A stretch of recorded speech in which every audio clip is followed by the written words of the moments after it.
자, 교육론 시작해볼까요?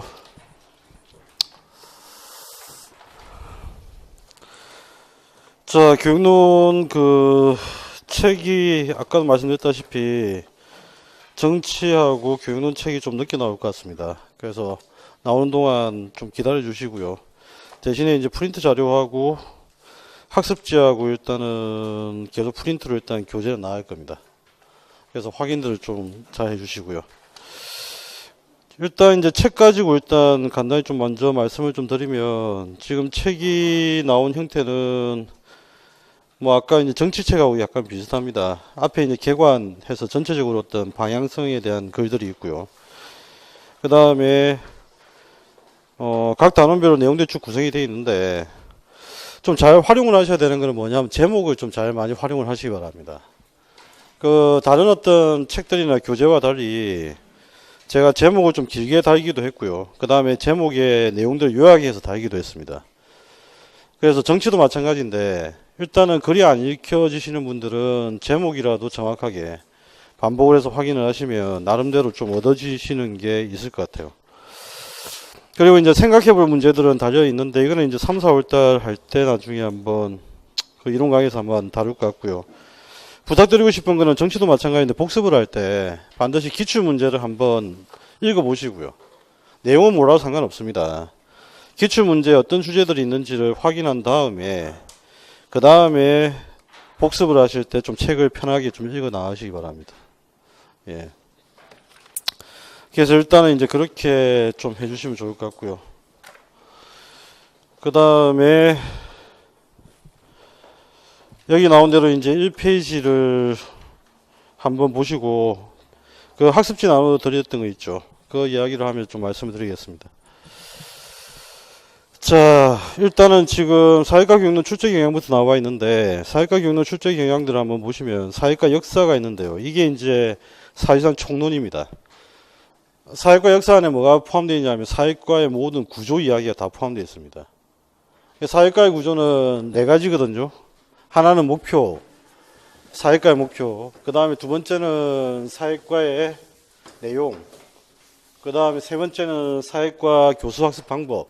그 다음에 네 번째는 평가. 그래서 일단은 구조라고 하는 것이 목표라고 하는 것, 이거 하나. 그 다음에 내용. 그 다음에 세 번째는 교수 학습 방법. 네 번째가 이제 평가입니다. 그래서 이 기본적인 어떤 구조 이야기가 어디에 등장하냐면 사회과 역사에 다 포함이 되어 있어요. 어떤 방향에 전개되는지가 다 나타나고요. 교육학도 비슷하죠. 교육철학하고 교육사라고 하는 것이 교육의 어떤 전체적인 방향들을 다 제시해주고 있는 거라서, 그 부분들 잘 나중에 분석을 잘 하시면 나머지 내용들이 좀 쉬워집니다. 그래서 마찬가지로 사회과 역사가 굉장히 중요한 파트이기 때문에 해마다 이 파트에서는 꼭 시험 문제가 한 문제, 두 문제가 꼭 출제가 된다. 그래서 이건 철저하게 좀 대비를 좀 하셔야 됩니다.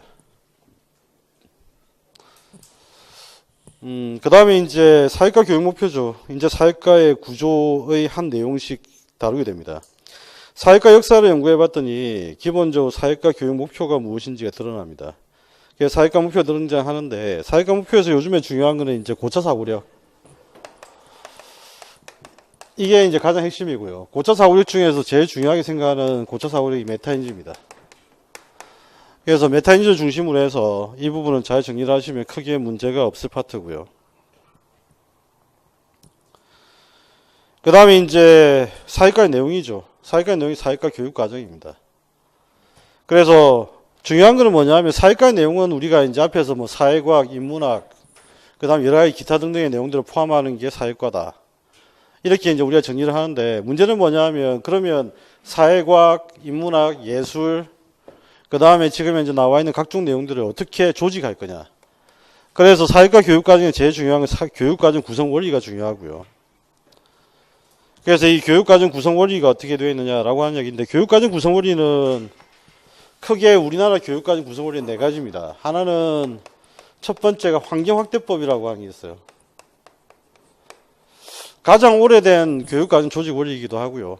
이 환경확대법이 이제 1차적인 교육과정 조직 방법이고, 그 다음에 이제 두 번째가 이제 나선형이죠. 나선형이고, 세 번째가 이제 범위를 정하는 문제, 통합성이라고 하는 거. 그 다음에 이제 지역화라고 하는 것. 이 네 가지입니다. 시험에서 그러면 제일 중요한 거는 뭐냐? 이 두 가지입니다. 시험에 거의 출제되는 것도 이 두 파트고요. 그래서 이 두 파트를 중심으로 해서 교육과정 조직 원리는 잘 정리를 하시고, 환경학대법 같은 경우는 객관식 때는 많이 나왔는데 주관식 때는 좀 나오기가 좀 힘들긴 해요.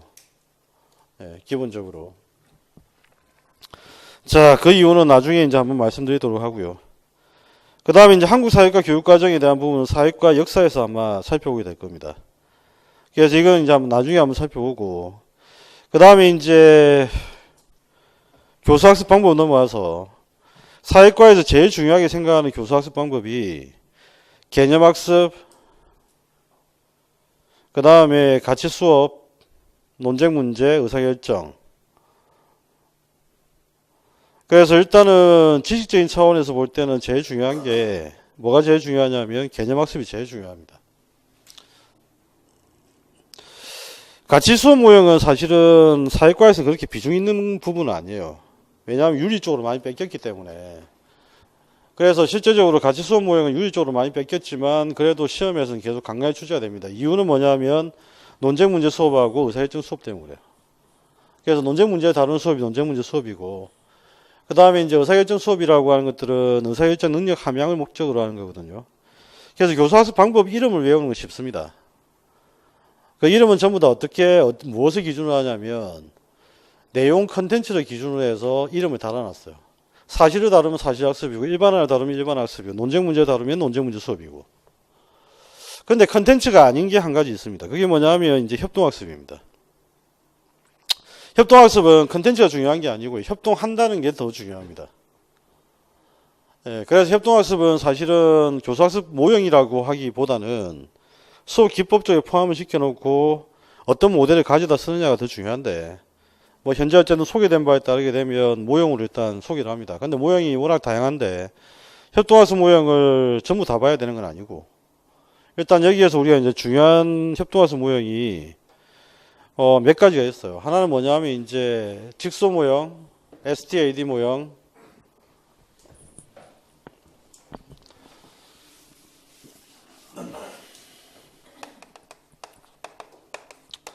그 다음에 이제 STAD 모형. 이거 이제 두 개가 일단 핵심이고요. 그 다음에 이제 교과 차원에서 이제 중요하게 봐야 될 것들이 있습니다. 사회교과라고 한 차원에서. 사회교과라고 한 차원에서 봐야 될 어떤 중요한 모형들이 프로콘 모형이고, 이게 이제 논쟁 문제를 가지고 협동학습을 한 겁니다. 프로콘 모형이라고 하는 게. 그 다음에 이제 두 번째 교과에서 중요한 모형이 스타일 모형입니다. 이거는 이제 의사결정 수업을 협동학습으로 한 겁니다. 스타일 모형. 세 번째는 뭐냐면 이제 시뮬레이션이죠. 시뮬레이션 게임이라고 하는 거.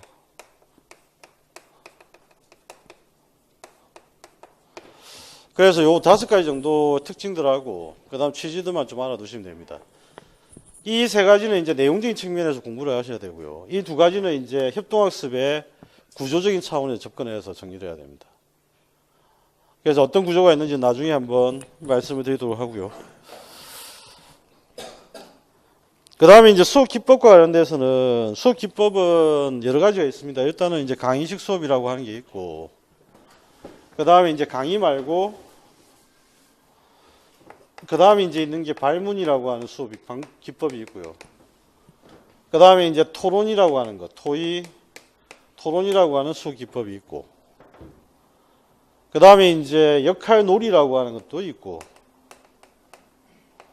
그 다음에 이제 시뮬레이션 게임이라고 하는 거, 이게 전부 다 수업 기법들입니다.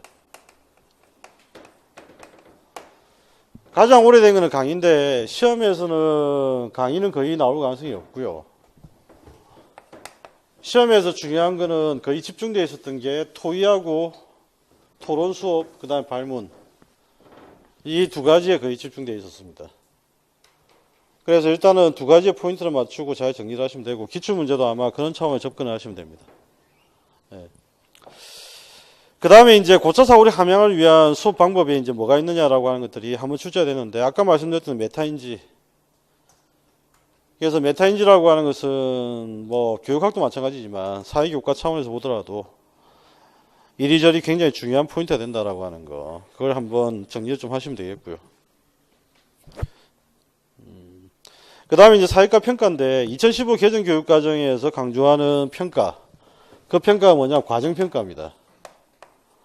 근데 우리가 일반적으로 시험 치는 건 과정평가가 아니고 결과평가죠. 지필평가로 이루어지는 거. 그러니까 이 과정평가라고 하는 차원에서 볼 때 진행되는 게 수행평가이기 때문에 이걸 이제 기준으로 한번 살펴보셔야 되는데, 수행평가라고 하는 걸. 그런데 문제는 뭐냐면 평가 부분은 사회과 교육론에서 연구가 제일 안 된 부분이에요. 그래서 시험에 거의 안 나옵니다. 그래서 나중에 이제 하셔야 되는 건 뭐냐면 사회과 평가의 방법들, 특징들만 좀 파악을 해 두시면 됩니다. 수행평가의 유형의 특징들만 좀 파악을 하시면 되고요. 뭐 크게 문제는 없습니다. 그 다음에 이제 요즘에 제일 중요한 게 바로 사회과 교사 전문성에 관한 부분이에요. 사회과 교사 전문성에 관한 부분들은 두 가지 측면이 있습니다. 어떤 측면이냐면 교육 과정에 있어서 교사 역할이 어떻게 되느냐라고 하는 측면이 하나 있고요.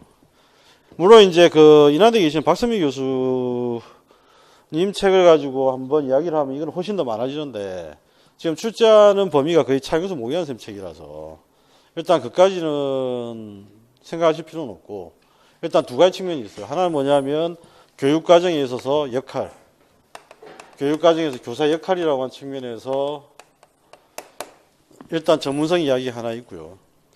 그 다음에 이제 두 번째는 뭐냐면 교육과정 실천, 교육과정의 실천에 있어서 필요한 수업 전문성과 관련되는 부분. 이 부분이 이제 시험에서 계속 물어보는 주제이고 파트가 됩니다. 이거는 이제 그럴 수밖에 없는 게, 지난번에도 한번 설명할 때 제가 좀 말씀을 드렸는데, 요즘에 제가 보니까 교육과정, 그러니까 교과교육론을 공부하셨던 1세대 분들이 대부분 다 이제 박사학위를 언제 받으셨냐면 1990년대 중반에 받았습니다. 거의 학교에 이제 나가는 시점이 언제냐면 97년, 95년 이 시점이에요. 그러니까 지금이 2018년이니까 거의 한 20년 됐죠. 그렇죠. 20년이 돼 가니까 실제적으로 이제 1세대 분들이 거의 출제에 거의 안 들어가세요. 그리고 이제 그 다음에 이제 2세대 분들이 거의 다 지금 출제에 들어가시는데, 문제는 평가원에 있다가 지금 전북대로 가신 분이 한 분 계시는데, 그 부분이 이제 그 차영수 모기한 쌤 책에 등장하는 그 강대현 선생님입니다. 이 강대현 선생님이 이제 주로 전공했던 이야기가 수업 전문성 피식해요. 그러니까 이제 실제적으로 이제 요즘에 2세대 분들하고 3세대 분들이 가끔 출제 들어가면서 출제를 물어보는 포인트가 좀 달라졌습니다. 그 중에 핵심적인 주제가 바로 사회과 교사 전문성입니다. 그래서 이 부분은 반드시 꼭 정리를 해 두셔야 됩니다. 예. 그렇게 하시고요. 그 다음에 이제 다문화 교육이라고 하는 파트가 있는데, 다문화 교육은 한때 이제 좀 다문화 교육이 분위기가 좀 살았었는데, 다문화 교육은 교과 차원에서 볼 때는 약간 분위기가 많이 죽었어요. 왜냐하면 이 다문화 교육을 어디에서 주도를 하냐면, 재미난 게 주로 경영학과에서 주로 주도를 합니다. 이걸 좀 많이 하게 됐어요. 이유는 뭐냐면 지금 다문화 교육을 강조하고 실시하고 돈을 대는 곳이 이쪽입니다. 중소기업들하고 그 다음에 우리나라 기업들이거든요. 그러니까 이제 그쪽에 프로젝트를 따서 하는 쪽도 이쪽이에요. 그러다 보니까 이쪽하고 계속 연계가 돼서 움직이다 보니까 교과라든지 교육학은 자꾸만 어떻게 되냐면 들러리 서요. 제가 봐도 그렇거든요. 지난번에 제가 여기 다문화 학회 가지고 발표를 하러 간 적이 있는데, 교과하고 교육학을 하러 발표 온 사람이 저밖에 없어요. 나머지는 전부 다 경영학과, 무슨 관계학과 이쪽이에요. 도대체 왜 그렇지 했는데, 이유를 이제 한번 생각해 보니까 이게 돈이 나오는 곳이 다른 쪽이에요. 기업 쪽에서 돈이 나오다 보니까 계속해서 이제 이런 일이 발생합니다. 그리고 요즘에 이제 그 이명박 정부와 박근혜 정부에서 계속 강조됐던 게 그거였죠. 역사교육. 역사교육, 국사교육이잖아요. 그죠? 그러니까 이제 그러다 보니까 다문화 교육은 분위기가 좀 많이 죽었고요. 그래서 일단은 여기에서 정리해야 될 거는 교육과정 조직 원리하고 교사 역할, 이 두 가지만 좀 정리하시면 됩니다. 교육과정 조직 원리, 그 다음에 교사 역할. 자, 그 다음에 이제 교재는 어쨌든 작년 교재를 다 합하고 이론을 좀 정리를 했던 건데, 일단 이 부분도 마찬가지입니다. 그 차용수 모의한 셈 책에는 2세대 분들의 연구라든지 책 내용이 반영이 잘 안 돼 있어요. 그래서 이게 반영이 잘 안 돼 있기 때문에 주요 개론설은 당연히 단권화를 시켜놨습니다. 일단은 이제 제일 많이 임용생들이 보는 책이 차용수 모의한 셈 책, 박상준 선생 책. 근데 이제 박상준 선생 책은 사실 우리 입장에서 볼 때는 그렇게 꼭 반드시 봐야 되는 책이 아닌 이유가 일단은 그게 초등책이에요. 그러니까 초등 사회과 부분은 꼭 보면 박상준 선생 책에서 출제가 됩니다. 그러니까 초등 사회과 부분이라서 사실은 조금은 우리 입장에 차용수 모의한 셈 책을 중심으로 하셔야 되고요. 박상준 선생 책이나 권호정 김현수 선생 책은 필요한 부분이 따로 있습니다. 그래서 그 부분들만 따로 한번 추려서 내용이 정리가 되어 있으니까 일단은 걱정하지 마시고 방금 언급했던 책들은 전부 다 교재에 포함되어 있습니다.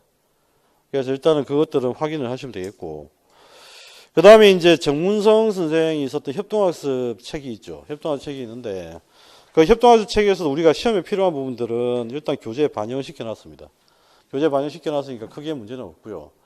그 다음에 이제 지금 1세대 분들하고 이분들이 쓰셨던 책에 없는 게 뭐냐면 뭐 논쟁 문제 수업에서 교사 역할에 대한 분석이라든지 그 다음에 교사의 전문성과 관련된 연구가 진행되는 부분이나 이런 것들은 좀 빠져 있어요.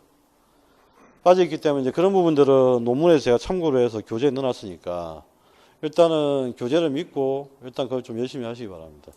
예. 그 다음에 이제 기출문제 분석해서 정리해 놓은 거는 뭐 당연히 그렇게 해놨고요. 그래서 기출문제 표현 중에 좋은 것들은 또 교재에다 다시 옮겨놨어요. 옮겨놓고 그 부분도 정리를 해놨으니까 나중에 확인들 하시면 기출문제 지문하고도 연결해서 해석을 좀 하실 수가 있을 겁니다. 그래서 교재 특징들은 뭐 그 정도 이해를 하시면 되겠고, 시험 대비 방향에 대한 부분들은 정치교육할 때 제가 이미 말씀을 다 드렸습니다. 그래서 일단은 제일 중요한 거는 1, 2월 달에는 다시 한번 말씀드리지만 제발 좀 부탁인데 무리하게 통째로 암기하려고 하지 마라. 그리고 제발 반복해서 좀 읽어달라고 하는 거고 좀 많이 읽어주세요. 처음 공부하시는 분들 특히나. 그 다음에 이제 읽어가면서 계속해서 어떻게 해야 되냐면 중요한 거, 중요하지 않는 거, 그 다음에 이제 아까도 이야기했지만 뭐 개념의 속성까지 생각할 수 있으면 더 좋고요. 그 다음에 논리 같은 것도 한번 생각해 보시면 더 좋고, 읽어가시면서 조금 목적을 달리해서 여러 번 읽으시면 오히려 통째로 암기하는 것보다 훨씬 더 남는 게 더 많을 겁니다. 그래서 반드시 그걸 좀 해주시고, 그 다음에 이제 인풋만 중요한 게 아니고 아웃풋도 굉장히 중요하니까 백지쓰기 이건 꼭 하셨으면 좋겠다. 이거는 이미 여러 번 제가 테스트를 해서 학생들이 효과가 있다라고 하는 걸 이미 이야기 좀 많이 들었거든요. 사실 이제 이걸 뭐 제가 공부를 수험 생활을 하는 입장은 아니지만 학교에 이제 학부생들한테도 이야기를 좀 해야 되고, 그 다음에 여기 와서 강의할 때도 좀 이야기를 해야 되고, 그래서 시중에 나오는 그 학습 방법에 관한 책들이 나오면 제가 한 번씩 봅니다. 계속. 그래서 뭐 작년 같은 경우에는 작년 연말에 나왔던 책이 뭐 10번 읽으면 된다. 뭐 이런 책도 있었고. 그런데 문제는 뭐냐면 7번만 읽으면 된다는 책이 있었죠. 그 책도 한번 쭉 검토를 해봤는데 그 책에서 말하는 게 7번 읽으면 반드시 되는 건 아니고요. 사람에 따라 다릅니다. 이거는 10번 읽어야 되는 분도 있고 15번 읽어야 되는 분도 있는데 그 책의 요지는 뭐냐면 여러 번 반복해서 읽다 보면 기본적으로 중요한 거 중요하지 않는 거 이거 목적을 가지고 읽다 보면 한 7번 정도면 집중해서 읽으면 충분하다는 이야기예요. 예. 그러니까 일단은 제가 볼 땐 그 방법에 동의를 합니다. 그런데 제일 중요한 거는 제가 보기에는 아웃풋이거든요. 그래서 7번 읽는 것도 중요하지만 반드시 아웃풋을 하는 연습을 하려면 백지쓰기를 꼭 해야 된다. 예. 그렇게 하시고요. 또 뭐 중간중간에 제가 이제 뭐 괜찮은 학습 방법 이런 이야기 나오면 제가 보고 이야기를 할 텐데 제일 믿지 말아야 될 거는 뭐냐면 3당 사락, 4당 오락, 그 다음에 통째로 암기하자 뭐 이런 거 있잖아요. 그 통째로 암기 안 됩니다. 그리고 뭐 3시간 자고 공부를 하고 4시간 자면 떨어진다. 그래서 막 지금은 이제 잠은 미친 듯이 줄이고 그것도 역시 나중에 보면 슬럼프가 반드시 오고요. 그 다음 후과도 큽니다. 그래서 그 후과가 이제 결국 어떻게 되냐면 나중에 잊어버려요, 자꾸만. 통째로 암기를 하다 보면. 잊어버리면 또 기억을 되살려야 되고. 그럼 계속 어떻게 되냐면 노가다를 계속 반복하시는 거예요. 중노동을. 그렇게 하시면 아무런 공부 효과가 없죠. 실력이 쌓이는 것도 아니고. 그래서 그런 어떤 고정관념들은 좀 버리시고, 그 다음에 또 이런 거 있잖아. 왜 뭐, 문제를 풀다 보면 답을 알아야지. 뭐 이런 거. 그래서 문제를 풀고 답을 봐야 되고, 뭐 이런 이야기도 있는데, 이것도 역시 반대로 하시면 됩니다. 아시겠나요? 안 되면 그냥 답을 빨리 보세요. 제가 제일 답답한 게 뭐냐면, 경제학 연습 문제 푼다고 막 하는데, 그거 안 풀리니까 계속 한 2시간, 3시간 붙잡고, 계속 고민하는데, 그러다 나중에 이제 경제학 연습 문제 풀이 봅니다. 아, 그럼, 그럴까 진작 보지. 뭐하러. 그렇지 않겠어요? 그러니까 이거는 딱 보면 알잖아. 내가 풀 수 있는 문제인지 못 푸는 문제인지. 그럼 못 푸는 문제다 싶으면 머릿속 그림이 안 그려지면 답을 먼저 보세요. 아, 그래도 충분합니다. 시간을 아끼셔야 돼요. 그러니까 그렇게 하시고 반대로 항상 이렇게 왔다 갔다 하는 연습. 이것들을 꼭 부탁을 좀 드립니다. 그 다음에 연간 강의 진행은 아까 이제 오리엔테이션 때 다 했으니까 그냥 넘어갑시다. 스타일 특강 일정도 그냥 넘어가고요.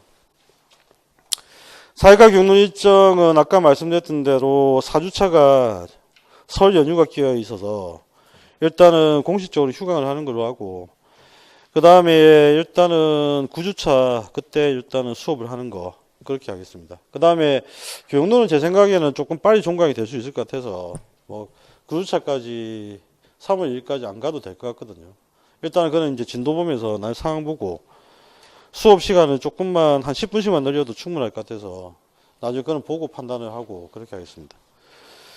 자, 그래서 진도표가 나와 있으니까요. 미리 예습할 여력이 되시는 분들은 이 진도표에 따라 예습을 좀 미리 해오시면 수업에 훨씬 더 도움이 많이 될 겁니다. 요즘에 학교에서 유행하는 수업이 뭐죠? 중고등학교에서 학교에서 유행하는 수업이 거꾸로 수업이죠. 들어보셨나요? 거꾸로 수업이 요새 유행합니다. 이 거꾸로 수업은 그냥 뭐냐면 예습입니다. 예습. 예습 배우고 학교에 와서는 뭐 하냐면 뭐 교과서 내용을 배우는 게 아니고요.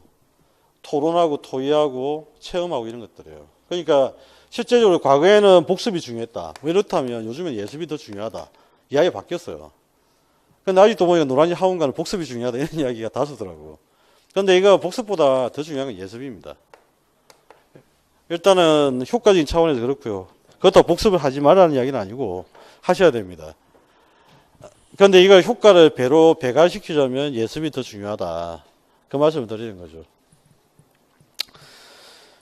예전에 이제 학회 때 그 박사과정에 있는 어떤 한 친구가 이제 발표를 하고 나서 쉬는 시간에 이제 저한테 와서 했던 말이 있어요. 현직에 있는 교사인데 그 친구가 뭐라고 했냐면 왜 논문을 쓰시는 분들은 전부 다 필요하다는 이야기만 하는지 모르겠다. 그래서 교사들이 해야 될 게 너무 많다.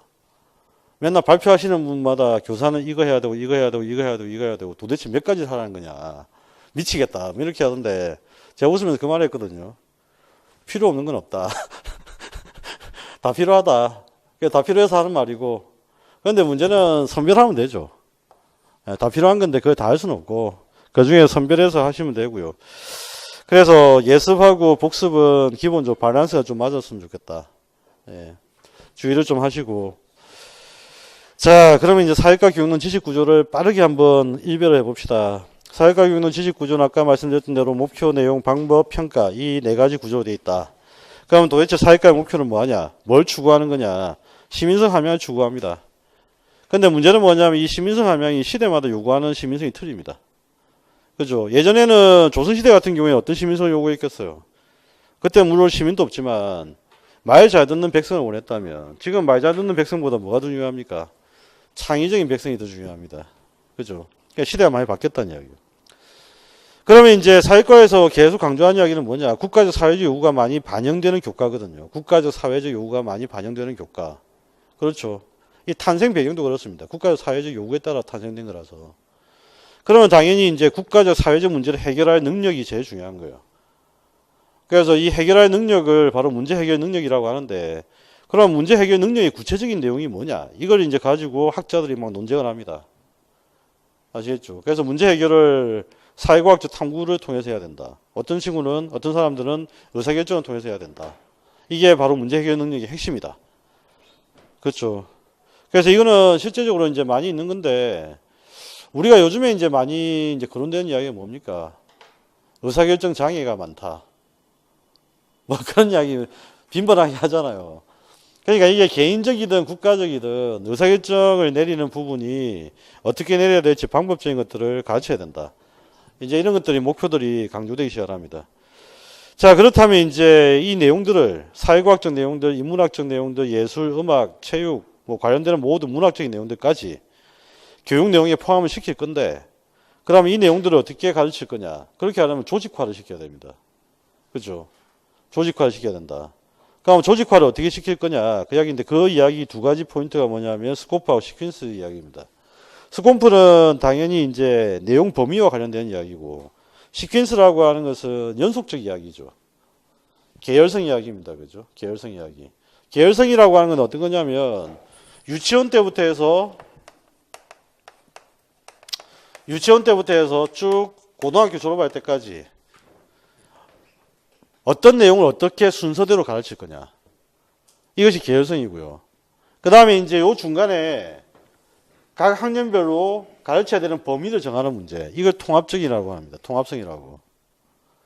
그래서 요 두 가지 이야기를 일단 기본으로 해서 여러 학자들이 제시를 했던 것들이 스코프와 관련된 이야기에는 사회 기능을 제시해야 된다. 이게 이제 사회과 초기에 나왔던 이야기고, 그 다음에 사회 문제를 강조하는 거, 사회과학 개념과 주제를 가지고 범위를 정해야 된다. 이런 이야기가 있었고, 수직적인 차원에서 유치원 때부터 해서 고등학교 졸업할 때까지 이거는 이제 어떻게 할 거냐. 와 관련된 이야기가 아까 했던 그 이야기입니다. 환경 확대하고 나서정 오리라고 하는 거. 자, 그래서 일단은 이제 이 두 가지 포인트를 좀 잘 잡아 두시고요. 그 다음에 이제 통합성과 관련된 이야기는 나중에 따로 한 말씀을 다시 드려야 될 것 같습니다. 자, 그리고 그 다음에 이제 교육학하고 좀 틀리긴 하지만 사회과 차원에서 나타난 교육과정 조직 형태, 그 조직 형태와 관련되는 이야기가 세 가지 유형으로 나눠집니다. 하나는 교과 중심 교육과정이 있고, 경험 중심 교육과정이 있고, 학문 중심 교육과정 세 가지가 있다. 이건 나중에 이제 사회과 역사하고 연결해야 되거든요. 사회과 역사하고. 그래서 이거는 반드시 꼭 정리를 해 두셔야 되고요. 그 다음에 우리나라 교육과정 구성원리는 죽었다 깨어나도 기억을 하고 계셔야 됩니다. 네. 자, 그 다음에 이제 교사학습 방법입니다. 교사학습 방법은 이제 실천과 관련된 이야기인데 수업 전문성이죠. 그래서 교사의 전문성은 수업 전문성 중심으로 논의가 되고 있다. 이렇게 보시면 됩니다. 수업 전문성. 그 다음에 이제 교사학습을 위해서 교사학습 도구가 필요한데 교과서와 각종 자료입니다. 그런데 특히나 사회과 같은 경우에는 시사 자료를 많이 강조를 합니다. 시사적 자료. 수업 2차 실현할 때도 이 시사 자료를 많이 활용을 좀 하셔야 됩니다. 그 다음에 이제 교사학습 계획을 세우는 학습 지도안인데 이거는 이제 2차 때까지 나중에 한번 연습을 좀 해보고요.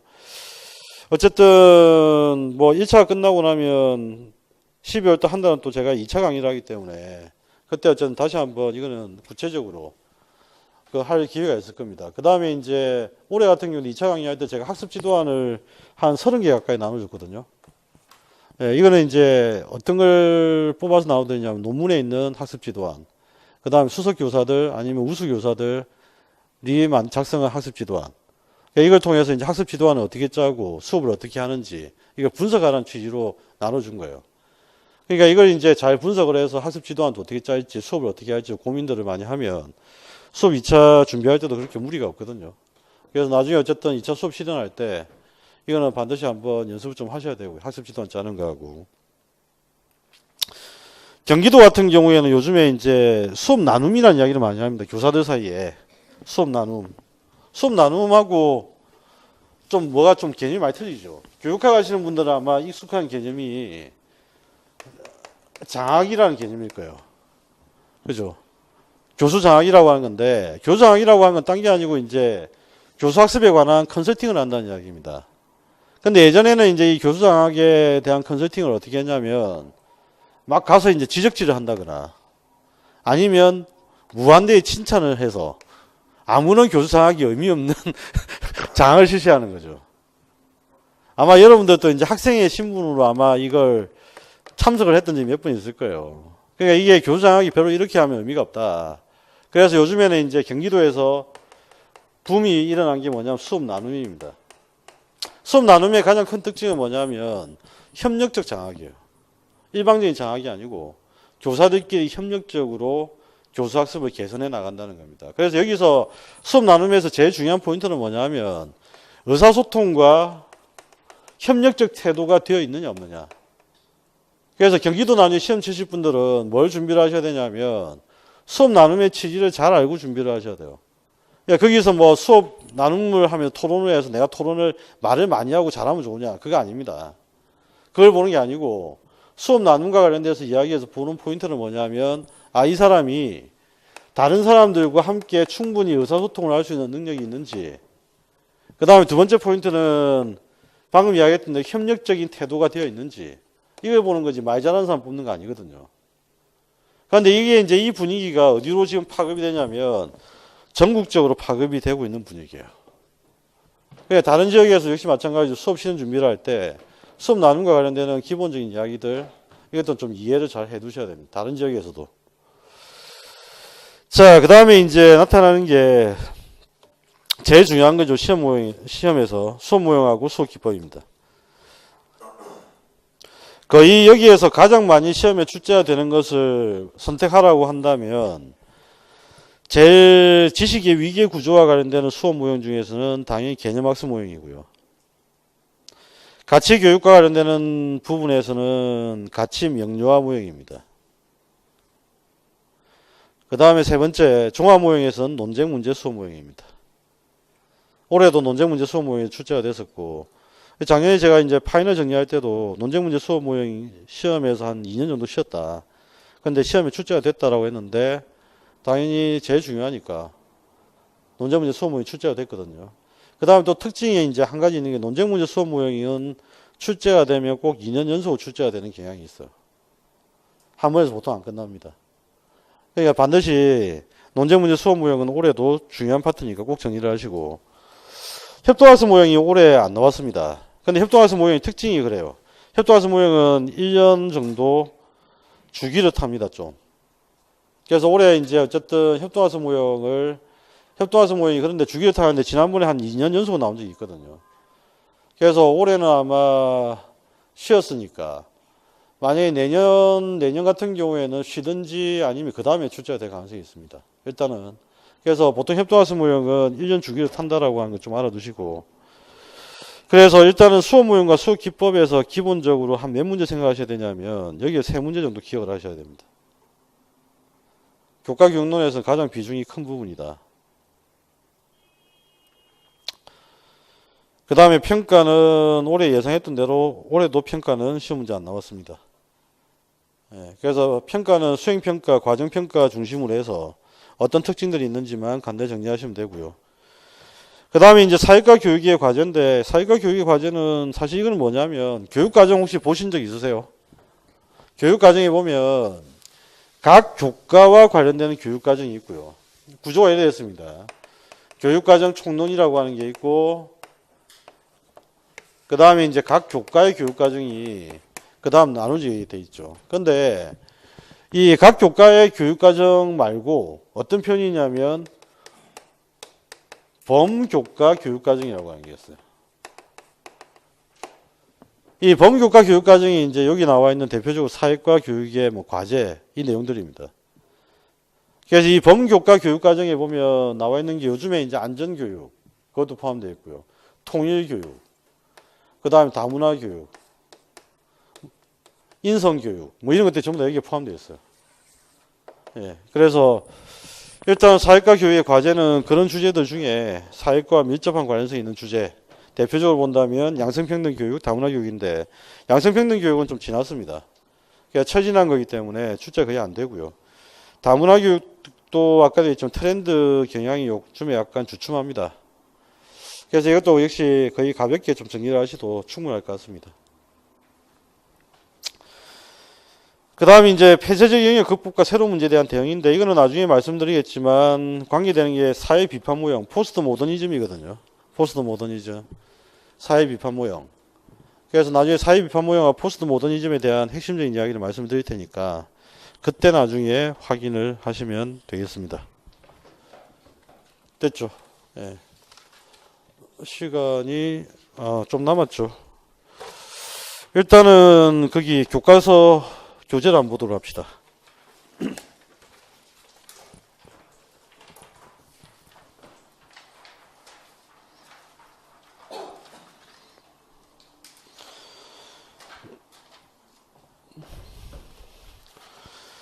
자, 사회과 교육의 역사는 공부를 잘못하시면 진짜 재미가 없는 파트고요. 조금 역사적 배경을 곁들이면 어찌 보면 또 굉장히 재미있을 만한 파트이기도 합니다. 근데 어쨌든 뭐 간단히 줄거리를 좀 말씀을 드리면 그 이야기입니다. 사회과 교육의 역사에서 사회과라고 하는 것은 언제 등장하냐면 미국의 근대화 시절에 등장한 겁니다. 미국의 근대화 시절에 등장하다 보니까 당연히 근대화라고 하는 상황에서 요구되는 시민성이 있었겠죠. 이 근대화라고 하는 상황에 요구되는 시민성 함양을 목표로 해서 사회과라는 교과를 만들어낸 겁니다. 그래서 시민성 함양을 목표로 하는 사회과고요. 그 다음에 이제 사회과 교육 역사에서 보니까 다양한 형태의 사회과의 모습이 등장합니다. 다양한 형태. 역사 속에. 이건 너무 당연한 이야기겠죠. 근데 이거는 왜 그러냐면 다양한 형태의 사회과 모습이 역사 속에 드러나는 건 당연히 시간적 이유 때문이 아니고요. 미국 사회의 특징 때문입니다. 지금 우리 교과서에 보면 사실은 미국의 사회과 역사라고 되어 있는데 제가 볼 때는 이거 미국 전체 역사는 아니에요. 역사는 아니고 유학을 갔거나 아니면 책을 이제 공부를 하셨던 분들이 공부하셨던 일부 내용에서 사실 불과합니다. 예. 왜 그러냐면 미국은 학교마다 교육과는 틀리고 주마다 틀리고 도시마다 다 틀립니다. 교육과는 자체적으로 만들기 때문에. 그러니까 이걸 가지고 책에 나와 있는 이게 전체라고 생각하시면 안 돼요. 그렇지만 우리는 시험을 준비한 입장이니까 다양한 유형의 사회과가 당연히 나타날 수밖에 없다. 미국 사회의 특징이다. 이렇게 이해를 하시면 되고요. 자, 그래서 미국 사회과 교육의 발달 과정은 미국의 교육 과정의 특징 때문이다 라고 하는 거. 그래서 미국 사회과 교육은 시대를 거치면서 다양하게 전개를 해왔는데 그 경향에서 나타난 대표적인 경향들이 크게 나타난다면 미국도 마찬가지로 진보 대 보수의 대결이고요. 하나는 뭐냐면 여기 나타나는 게 보면 시민성 대 사회과학적 지식, 이 대결이라고 보시면 됩니다. 이 대결이라고. 진보 대 보수의 대결은 어떤 의미를 가지고 있냐면 진보는 당연히 학생 중심의 교육과정을 강조한 입장이고요. 보수라고 하는 것은 사회의 요구, 국가의 요구 이런 거죠. 그러니까 미국의 보수주의자를 주장하는 게 가족이 중요하고 전통이 중요하고 이쪽의 입장은 전통적 방식의 교육 이걸 강조한 입장입니다. 학생보다. 그 다음에 이제 시민성 대 사회과학적 지식은 어떤 의미를 가지냐면 나중에 이제 그 교육학을 공부하시면 교육사하고 교육철학을 잠시 보실 텐데 교육사하고 교육철학에 보시면 크게 교육의 흐름은 고대 그리스에서 나타나는 양분된 흐름이 있어요. 그 양분된 흐름이 아까 정치에서 이야기했다시피 소크라테스, 플라톤이 이야기했던 교육은 어떤 교육이죠? 어떤 교육인 것 같아요? 그거는 일종의 인간 형성이라고 하는 교양교육적 차원입니다. 인간 형성이라는 차원에. 그런데 지금 현재 소피스트들이 하는 교육은 사실 직업교육적 성격이 강하거든요. 전문가. 교육을 하는 목적은 인간을 만드는 게 아니고 전문가적인 어떤 전문가를 만들기 위한 교육이다. 라고 하는 관점이 있어요. 근데 이게 표현만 달리할 뿐이지 이 두 가지 맥락이 지금 현재 계속 싸웁니다. 지금 우리나라도 마찬가지예요. 진로교육 어느 쪽이겠어요? 이쪽이죠. 진로교육이라고 하는 게. 그러니까 지금 현재 대학에서 요구되는 거 있잖아. 대학에서 올해 이걸 강조를 하다가 한 번은 대학에서 요거를 강조를 했었는데 문제는 요거 잘못해서 욕먹고 있었잖아요. 대학이 도대체 무슨 직업교육에 아무 도움이 안 되고. 그런데 이것도 마찬가지인 게 사회과학적 지식은 어떤 거냐면 전문가 양성을 위한 교육적 차원이고 시민성이라고 하는 것들은 말 그대로 진짜 생활 시민을 만들기 위한 교육입니다. 인간을 만들기 위한 교육. 그래서 이 두 가지 흐름을 타고 이제 있는 것이기 때문에 어쨌든 굉장히 중요한 대립적인 어떤 구조의 배경이고요. 그 다음에 이 배경으로 이제 해서 나타나는 게 바로 아까 시험에 기억나시는지 모르겠는데 교육과정 조직원리에서도 이 핵심입니다.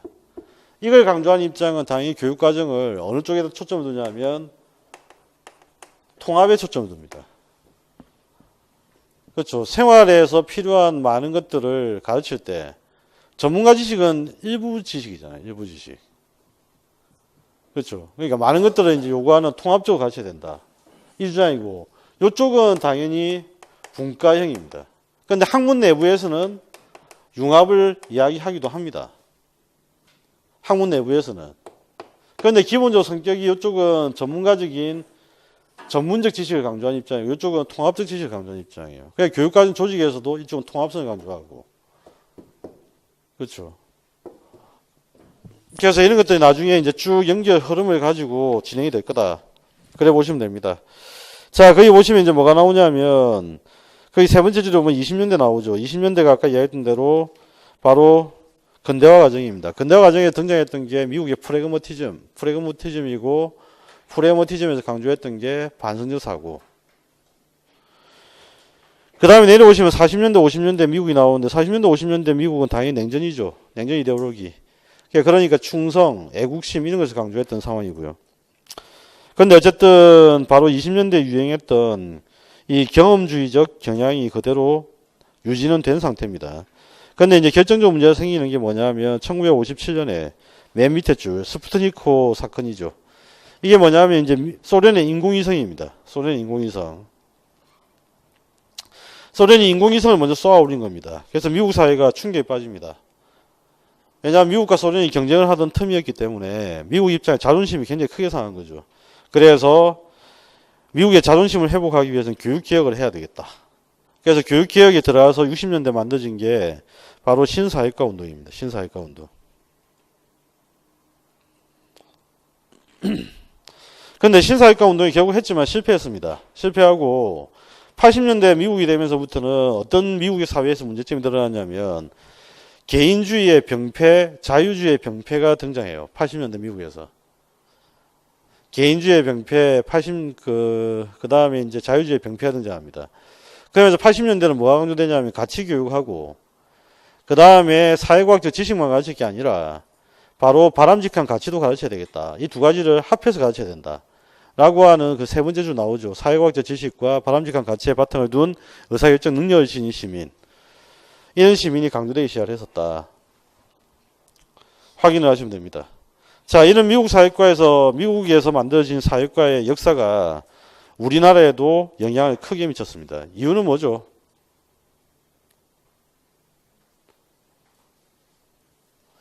이유는 우리나라가 해방이 됐습니까? 아니면 사실은 점령을 당했습니까? 이게 진짜 안타까운 순간인데요. 사실은 45년 8월 15일에 일본이 패망하고 나서 독립군이 빨리 들어왔어야 되는데 독립군이 우여곡절 끝에 늦게 들어오게 되고 미군이 인천에 먼저 들어옵니다. 인천에 먼저 들어와가지고 처음에는 이제 우리나라 인천 시민들이 순진해가지고 미국 사람이 이제 우리를 해방시켜주고 우리를 도와준다고 생각하고 막 환영하러 나갔어요. 이번에도 뭐 보니까 뭐 성적이 막 흔드시던데 그때도 막 그랬던 거죠. 막 그래가지고 이제 환영하고 나갔는데 갑자기 미군들이 자기들을 공격하는 줄 알고 인천 시민들을 향해서 총을 쏩니다. 그래가지고 인천 시민들 몇 명이 사망을 해요. 그러니까 미국은 어떤 개념으로 들어왔었냐면 점령군 개념으로 들어왔던 겁니다. 처음에 우리나라에 들어올 때. 그러니까 한국에 일본한테 전쟁을 이기고 우리는 점령국으로 들어왔던 거예요. 미국이. 그러니까 점령국으로 들어와가지고 이제 그래서 이제 뭐가 이루어진 거냐면 소위 말하는 미군정이라고 하는 게 실시가 된 거죠. 이게 만약에 점령국 개념이 아니면 미군정을 해야 될 게 아니거든요. 그렇잖아. 그러니까 미군정이 아니고 딴 게 됐어야 돼요. 근데 어쨌든 미군정이 되어서 들어오서 됐는데 미군정이 어떤 한 장교가 일본의 전체주의를 청산해야 되겠는데 그럼 일본의 전체주의 청산을 위해서 뭘 가르칠까 고민하다가 자기가 졸업한 학교가 있는 덴버시에 콜로라도주 덴버시의 교육과정을 가져와서 도입을 했던 게 사회과의 처음 시작이었습니다. 우리나라 사회과에서. 그래서 지금 또 뭐 어쨌든 그 영향을 많이 받아서 지금 하고 있죠. 그래서 어쨌든 우리나라 한국 사회과 교육이 본격적으로 시작됐던 게 미국의 영향을 받았던 게 미군 장교에 의해서 시작됐다. 그죠? 이게 학자도 아니고. 그렇지만 제가 이걸 비하하려고 말씀드리는 게 아니고요. 그럼에도 불구하고 한국이 이뤄낸 성과나 이런 것들 대단합니다. 그죠? 역사 청산도 안 됐는데 이 정도면 정말 대단한 나라잖아요. 제가 하고 싶은 말은 무슨 말이냐면 친일파만 제거했어도 더욱더 좋은 역사를 만들었을 텐데 그 말이에요. 지금도 위대한데 친일파 때문에 이 정도인 거지. 친일파만 없었다면 아마 더 훌륭한 역사를 만들지 않았을까? 예. 그래서 그 차원에서 말씀드리는 거고, 어쨌든 대한민국이 이뤄낸 성과는 뭐 누가 자랑해도, 근데 그 성과는 박정희 대통령이 한 것도 아니고, 그 다음 29만 원 할아버지가 한 것도 아니고요. 예, 옛날에 이제 할아버지, 할머니 이런 분들이 한 거죠. 건대화에서 저임금 받으면서 밤 10시까지 일하고, 어떤 날은 새벽 5시까지 일하다가 집에 들어오고, 그냥 저임금 속에서 그렇게 열심히 일을 하고 월급 적게 받고 기업들 이윤 쌓는데 도움을 주고 그래서 공장 짓는데 기여를 하게 되고 그게 이제 사실 우리 사회 보통 일반적인 할아버지, 아버지, 삼촌의 역사잖아요. 옛날에 이제 어머님 분들 중에는 어떤 게 있었냐면 그 기업에서 운영한 학교가 있었어요.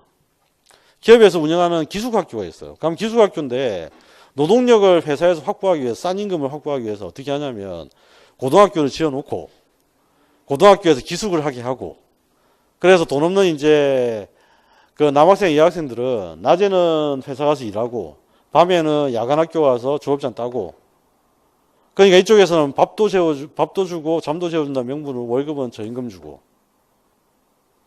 이게 90년대 초반까지 있었던 학교 형태예요. 그러니까 실제적으로 그런 역사를 통해서 지금까지 이뤄낸 성과인 거지. 이게 어느 뭐 대통령 하나 탁 등장한다고 해가지고 역사가 이루어진 거 아니거든요. 그래서 사실은 이런 것들을 좀 간과를 안 했으면 좋겠다. 그래서 일상의 평범한 사람들이 하려고 하는 것들이 얼마나 중요한 건지, 그 가치가 얼마나 소중한지, 이런 것들을 좀 인정하는 사회가 되면 얼마나 좋을까. 예. 그 생각이 듭니다. 그래서 일단은 그런 차원에서 한번 접근해 보시고, 뭐 사회과 교육의 개념에서 말씀드리고 싶은 것도 사회과 교육이 비록 미국에 들어왔지만 어쨌든 지금 현재는 우리나라 사회과 교육이 역사나 지리에 비해서는 일반 사회 쪽이 훨씬 더 발달되어 있습니다. 그러니까 역사하고 지리 같은 경우, 역사 같은 경우는 거의 다 사회과 교육론 가져다 써요. 일반 사회 교육론을. 왜냐하면 교육론 자체가 그렇게 발달되어 있지 않아가지고. 그 다음 뭐 지리도 마찬가지고요. 그래서 일반 사회 쪽이 어쨌든 교육론이 워낙 발달되어 있기 때문에 잘 해두시면 나중에 역사나 지리 뭐 가르칠 때도 많이 활용들 하시면 도움이 됩니다. 예. 자, 그래서 사회과 교육의 개념을 한번 봅시다. 사회과 교육의 개념은 시험 문제 안 나오겠죠. 그러니까 전체적인 내용들을 확인할 때 그냥 특징들만 확인하시면 되는데 그 확인들은 7페이지 나와 있는 제목들만 이해를 좀 해두시면 됩니다. 외우지 마시고요. 제목들이 어떤 제목이 있는지 당연히 시민선을 추구하는 거다. 시민선을 추구하려면 당연히 통합을 해서 가르쳐야 된다. 통합 추구. 사회과에 탐구하는 영역이 뭐냐라고 했을 때는 인간과 사회현상을 다룬다. 근데 인간과 사회현상을 다루려면 당연히 시사자료를 활용할 수밖에 없다. 그 다음에 이런 것들을 가르치려면 획일적인 방법 가지고 가르칠 수 없다. 다양한 교수학습 방법을 가르쳐야 된다. 그리고 아까도 얘기했지만 사회과의 탄생 배경에는 국가적 사회적 요구가 있었다. 그 이야기죠. 그래서 이 특징들만 기본적으로 이해를 하시면 되고요. 그 다음 6페이지 하단에 보면 사회과에 대한 정의가 나와 있는데 그 정의도 제목만 보시면 무슨 의미인지 아실 거예요. 다양한 학습 요소 및 방법을 활용해서 시민의 자질을 함양을 추구하는 교과. 이게 바로 사회과에 대한 정의입니다. 예. 자, 그래서 일단 이걸 좀 알아두시고 그 다음에 이제 6번의 사회과학과 다른 사회과 교육 이렇게 제목이 달려져 있는데 이거는 왜 제가 말씀을 드린 거냐면 이거는 배경 지식으로 꼭 가지고 계셔야 되는 것들입니다. 외워야 되는 지식은 아니고 배경 지식입니다. 아까 이야기했던 이 대립적 논쟁 구조죠. 사회과 교육론에 보면 직접적 언급은 안 하지만 시민교육 대 사회과학적 지식교육이라고 하는 이 두 가지 대립적 관점이 계속 충돌해요. 계속 갈등합니다. 지금도 갈등하고요. 그러니까 이 대립적 구조가 반드시 포함되어 있기 때문에 사회과 교육을 연구하는 사람들은 당연히 이걸 사회과학과 철저히 구별을 하려고 애를 씁니다. 그렇죠. 근데 이제 사회과학을 전공하시는 분들은 여기에 별로 관심이 없어요. 그러니까 이제 사범대 같은 건 참 기이한 게 그겁니다. 교원대도 마찬가지고 여러 이제 학교들을 보면 다 마찬가지인데 이게 이제 사회교육과 내부에 보면 교과교육 전공자가 있고 그 다음에 사회과학을 전공하신 분이 같이 있어요. 근데 일반적으로 별로 사이가 안 좋습니다. 일반적으로 사이가 별로 안 좋죠. 왜 사이가 안 좋냐면 사회과학 공부하시는 분들은 교수학습 방법에 별로 관심이 없는 분들이 태반이에요. 예. 뭐 정치교육이라면 정치학 가르치면 되지 뭐 이렇게 생각한다고. 경제학 하시는 분들은 경제교육이 아니라 경제학 하면 되지 이렇게 생각해요. 근데 반대편에 이제 있는 쪽을 제가 바라보면서 느끼는 건 뭐냐면 반대편은 계속 교수학습 방법을 강조하거든요. 근데 교수학습 방법을 강조하는 건 좋은데 내용을 모르면 무슨 교수학습 방법을 쓸 거예요. 그러니까 제가 보기엔 양쪽 다 문제가 있는 거죠. 아니면 둘 다 힘을 합쳐든지 뭐 이렇게 해야 되는데 제가 볼 때는 답답하기 짝이 없는 이야기입니다. 답답하기 짝이 없는 이야기인데 어쨌든 사실 그러고 계세요. 그러니까 사회과 교육 연구하는 사람들은 사회과학과 철저히 구별하려고 애를 쓴다. 일단 요 배경 시민교육 대 직업적 전문적 교육 이거 좀 구별하시고요. 그 다음에 이제 사회과 교육 구조는 아까 말씀드렸죠. 이거는 모든 교육의 구조입니다. 나중에 교육학 공부하실 때도 교육자 들어가고 교육의 특성에 대해서 이야기를 하라. 이런 식으로 이제 만약에 내가 정리를 해야 된다. 그럼 여러분들은 어떻게 특성에 대해 정리를 해야 되냐면 어떤 교육의 목표는 뭐냐? 인성교육의 목표는 뭐냐? 다문화 교육의 목표는 뭐냐? 그 다음에 다문화 교육의 내용 조직은 어떤 걸 방식으로 하느냐? 인성교육의 내용 조직은 어떻게 해야 되느냐? 그 다음에 교수학습 방법은 어떻게 해야 되느냐?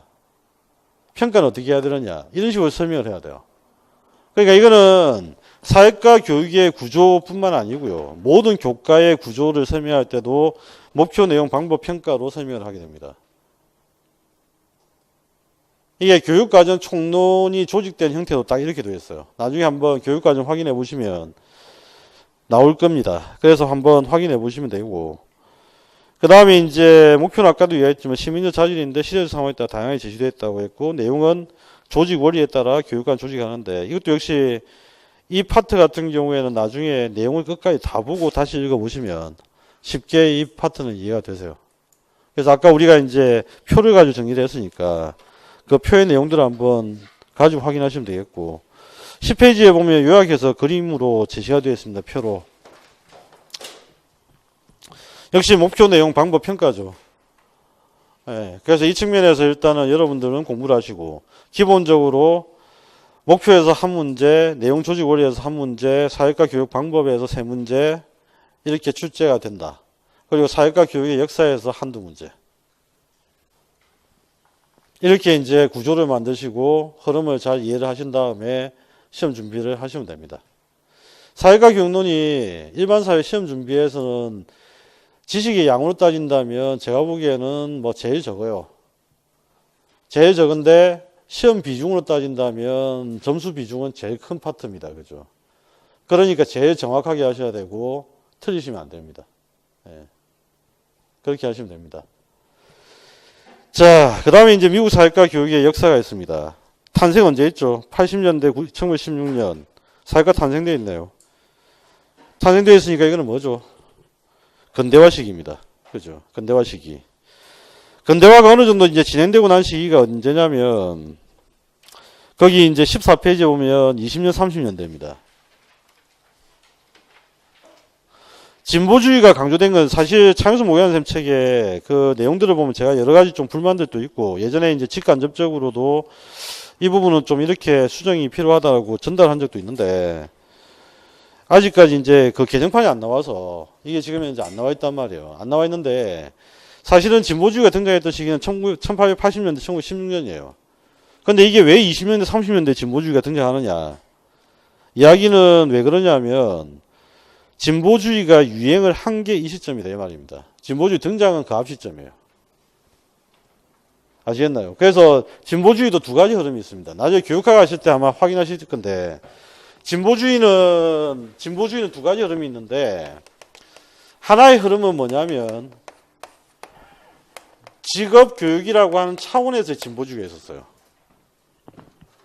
이걸 강조했던 진보주의가 있습니다. 그래서 직업교육 강화해야 된다. 이 측면이 있었고 하나는 뭐냐면 이제 방금 이야기했던 대로 존 듀이가 이야기했던 반성적 사고를 중심으로 하는 새로운 지식이죠. 새로운 지식이라고 하는 차원에서 요구되는 진보주의. 이 두 가지 흐름이 있습니다. 근데 이 반성사고 이쪽은 직업 교육이 아니고요. 이쪽의 포인트는 아동의 흥미, 관심, 이걸 존중하는 입장이에요. 아동의 흥미, 관심, 이걸 존중하는 입장입니다.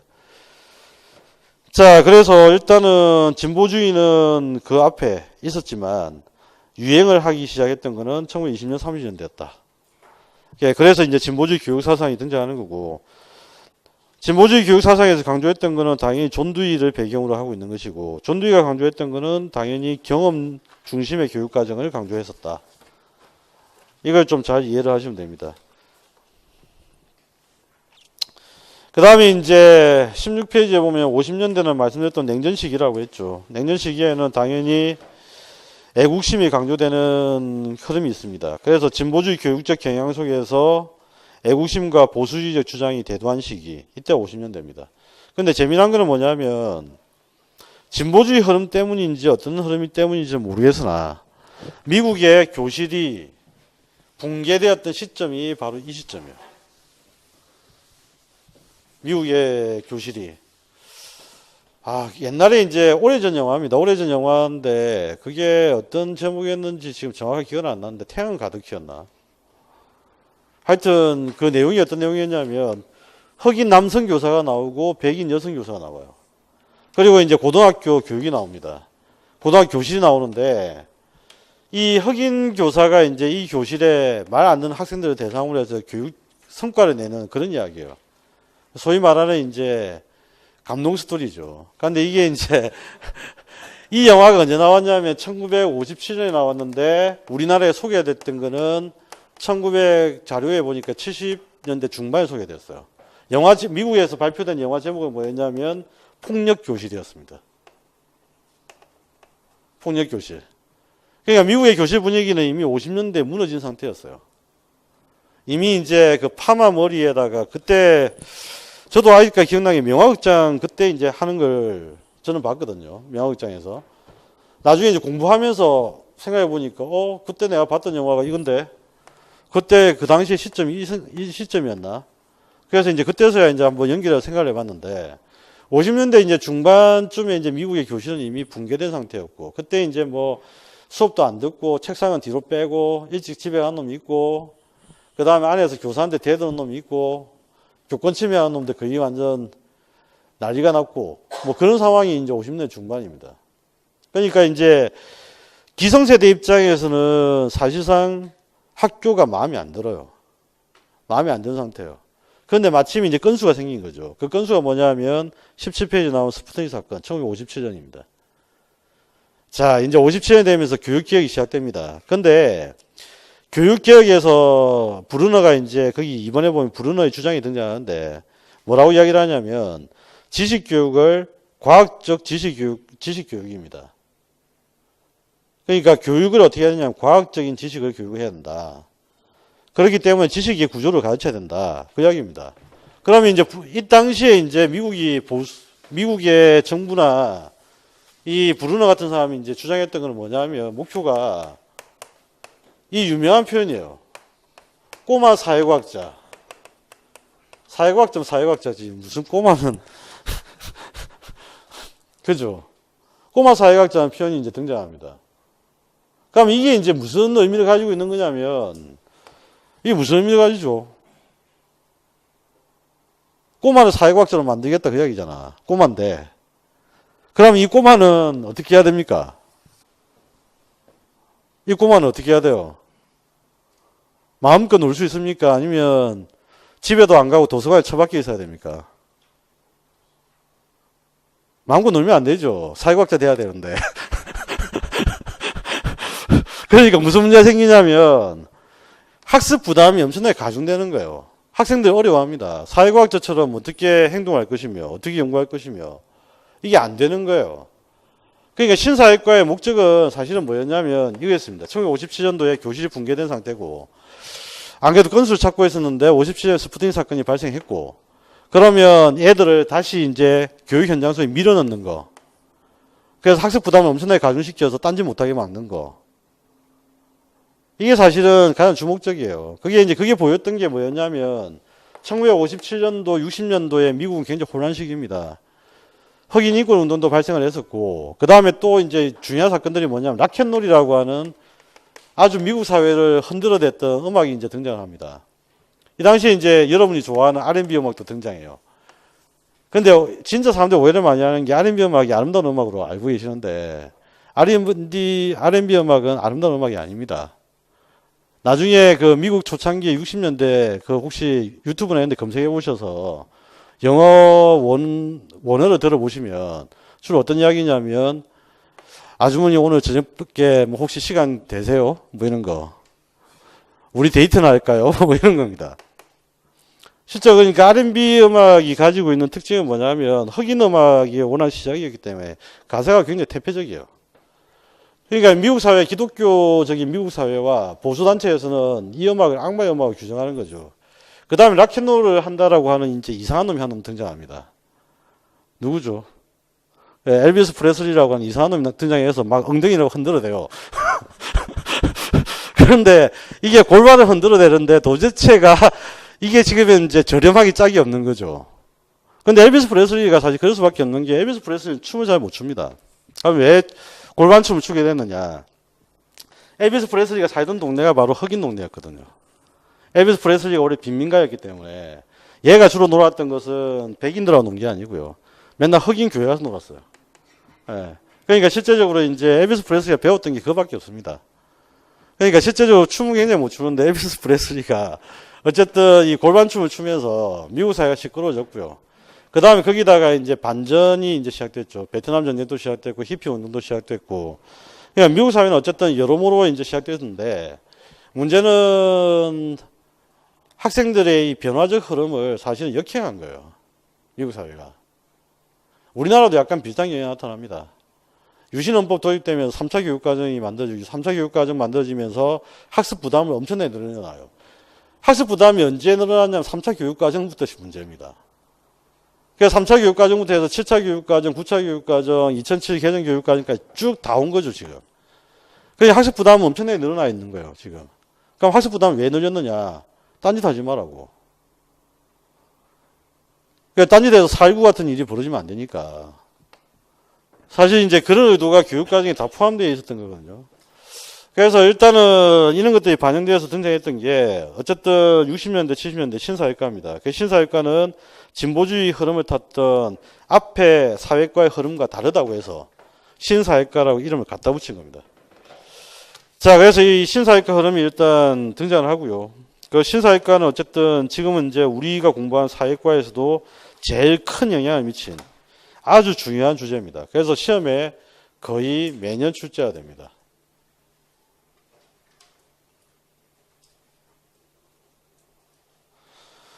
80년대는 아까 얘기했다시피 개인주의하고 그다음 미국의 자유주의 병폐가 완전히 고점을 찍었던 시절이 됐다라고 했죠. 그래서 고점을 찍었는데 문제는 80년대하고 1990년대 지식과 가치를 결합시키고 새로운 가치 교육이 강조되었던 의사결정 능력과 새로운 가치 교육을 강조했던 시기, 이 시기가 80년대, 90년대입니다. 20페이지에. 그 다음에 이제 가치 교육이라고 하는 것들이 이제 등장하는데 가치 교육은 아까도 얘기했다시피 거기 21페이지에 끝에서 한번 보세요. 친사회적 행동교육, 배려와 감사 윤리교육. 그 밑에다가 뭐라고 적어 두시냐면 정서 강조라고 적어 두시면 됩니다. 정서 강조.